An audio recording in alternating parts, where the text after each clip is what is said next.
Well, the world's most consequential man is Donald Trump, but that expires when his term as president expires. And though there are some who wish and hope that he could find a way to get around the U.S. Constitution's ban on a third term, I don't think he wants to run again. At least he's intimated as much. And so the world's second most consequential man, Elon Musk, I think will be even more important. How will he fare without Donald Trump backing U.S. high technology and U.S. free speech, both of which are important to Elon Musk? And I want to tell you this because over the last few days, the European Union has made it clear what they would do to Elon Musk if they could. They announced a fine of 120 million euros in Canadian money. That's like 200 million. Here's a clip of them just so proud of themselves fining the United States' leading social media platform. Take a look. Today, the Commission has issued a fine of 120 million euro to X for breaching the Digital Services Act. This is the first ever fine under the DSA. X has indeed breached its transparency obligation under the DSA. This includes X's blue check mark. It deceives users. Anyone can pay to obtain the verified status. And X does not meaningfully verify who is behind it. It also includes X advertising repository, which does not work properly, and X doesn't provide effective data access for researchers. Failure to comply with the non-compliance decision may lead to periodic penalty payments on top of today's fine. At the same time, we have adopted today and accepted TikTok's commitments to make its own advertising repository work. What does this show? Our objective is not a fine. If you engage constructively with the Commission, we settle cases. If you do not, we take action. You know, I saw a chart that showed the amount of money that all European tech companies pay in taxes is smaller than what the European Union charges American tech companies in terms of fines, whether it's Apple, Google, Meta, or Elon Musk's X, formerly called Twitter. The European Union doesn't really have a tech industry of its own, but it certainly extracts wealth from Americans. This, of course, is causing a bit of a showdown. Various Americans, including ambassadors to the European Union, have said they will fight this. How's that going to go? And when Donald Trump leaves in 3 years, what will happen then? Joining us to talk about these and other important issues is one of our favorite guys who was really the first to cover the importance of the political side of the tech beat. You know I'm talking about my friend Allum Bokhari, who's the managing director of the Foundation for Freedom Online, and he joins us now via Zoom. Great to see you again. You knew before everyone else that tech was going to be the political theme of the decade. I remember when you were the senior tech editor at Breitbart.com, I somehow thought tech, that's sort of boring. Boring. It's the opposite of boring. It's the heart of all debates, isn't it? It certainly is, and that's becoming more the case. You saw that in the 2024 election as well, when podcasts started to play a massive role for the first time ever. They've almost displaced the mainstream legacy media now. People go to X for their news. It's the #1 news app in almost every country at the moment. So it's no wonder that bureaucrats in the European Union would like to control it and would like to use their vast regulatory powers to get to grips with this platform, because the political establishment was used to a very comfortable multi-decade period where they had a very compliant mainstream media, legacy media that controlled the bounds of acceptable debate. And now social media has just thrown debate open to every perspective you can imagine. And it's not something that bureaucrats can easily control. And the purpose of the European Union's Digital Services Act is to restore that control that political elites feel they've lost because of the online media displacing legacy media.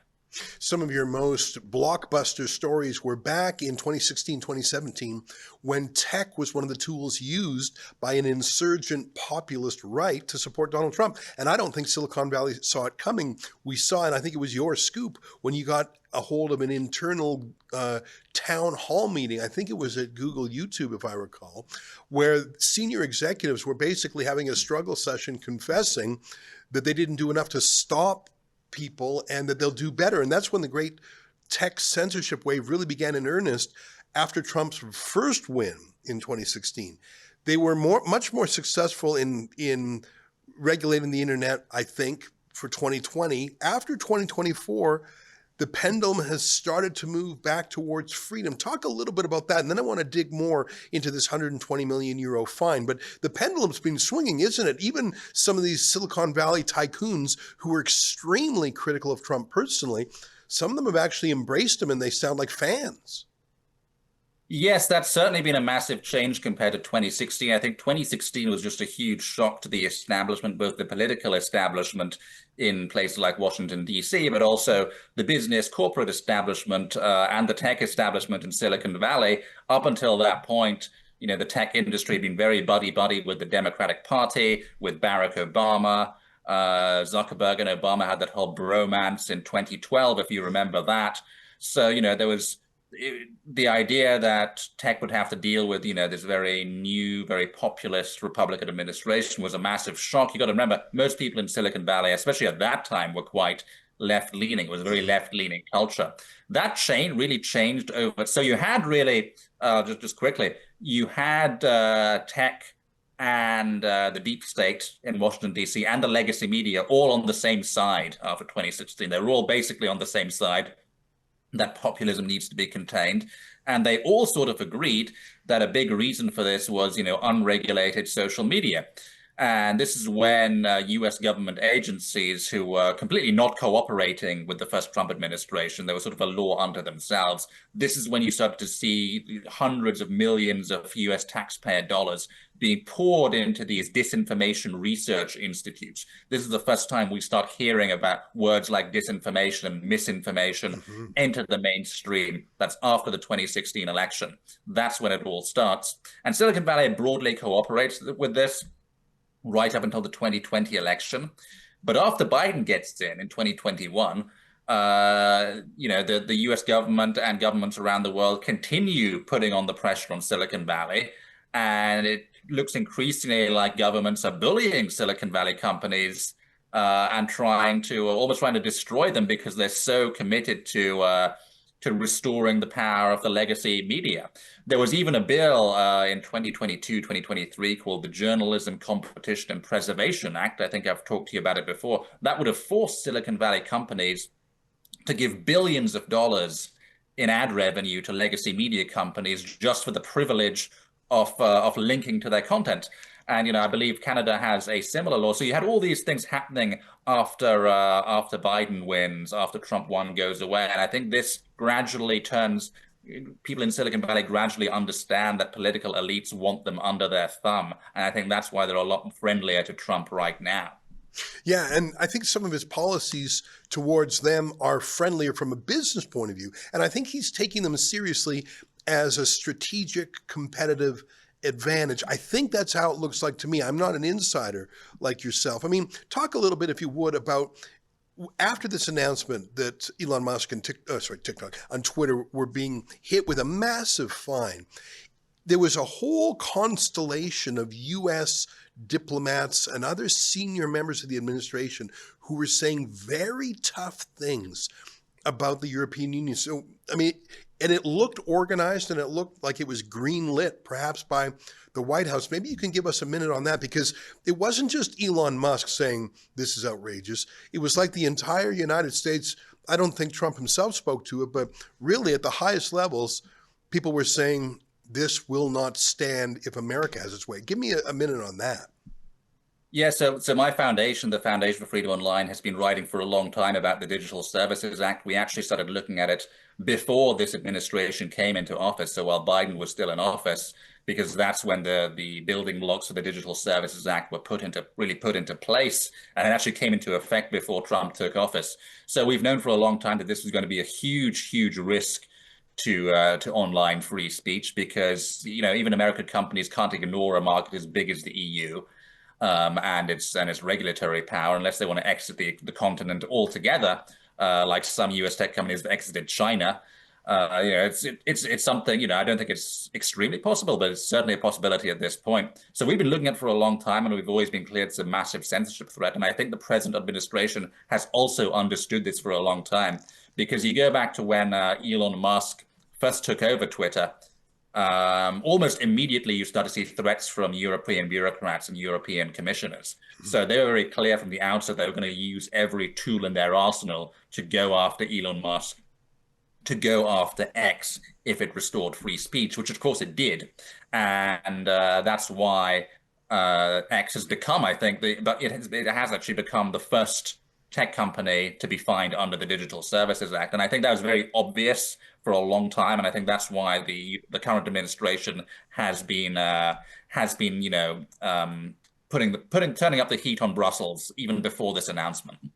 I saw that one of the things that the European Union announced at the same time they're going after Twitter, or X is now called, they specifically said we're not going to fine TikTok, which as of today, if I'm not mistaken, it's still owned by Communist China. The handover to an American owner has not yet been completed. Correct me if I'm wrong. I don't think that happens until the new year. So you have a Chinese-run, Chinese-managed, Chinese-censored, Chinese propaganda, Chinese algorithm. I think that's fair to say. I mean, TikTok is a Chinese company. Specifically given a pass by the EU. They praise it, saying, well, TikTok will talk to us and show us respect. That's why we're not finding TikTok. So even as they condemn and censor Elon Musk, they toot their horn to the fact that they're cooperating with the Communist Party of China. They got to know that that's going to be a provocation to Donald Trump, and they've got to know that shows that they're hypocritical. I guess they just don't care. Well, let's step into the shoes of a European bureaucrat or a European political elite. From their perspective, China is not nearly as big of a threat to them and their political power and their political project in the European Union as a whole as the populist right is. You look at Germany, AfD is now opening up a massive lead over every other party in Germany. You look at France, Jordan Bardella and the National Rally are the favorites to win the next election. You look at the Netherlands, where Geert Wilders had the biggest party for a long, still has the biggest party, I think. And it's the same all across the European continent. And what's really troubling, I think, to European political elites is that most of the support for populism, their biggest supporters, their largest base of support, actually comes from young people around the continent. So time is not on their side. It's not the case. It's not like the US, where young people tend to lean left, and Canada and the UK, where young people also tend to lean left. On the European continent, in places like France, Germany, and across the European Union, actually, young people are flocking to the populist right. So this is why controlling platforms like X, where the populist right congregate, is so important to European elites, because they know they're on borrowed time, and they know that the more access young people get to social media, the more public opinion will turn against them, not just in the short term, but in the long term with future generations. And they also know that TikTok is not promoting a right-wing agenda. TikTok is fine with censorship too, by the way. I think they appreciate dealing with China. They have a similar authoritarian edge to them.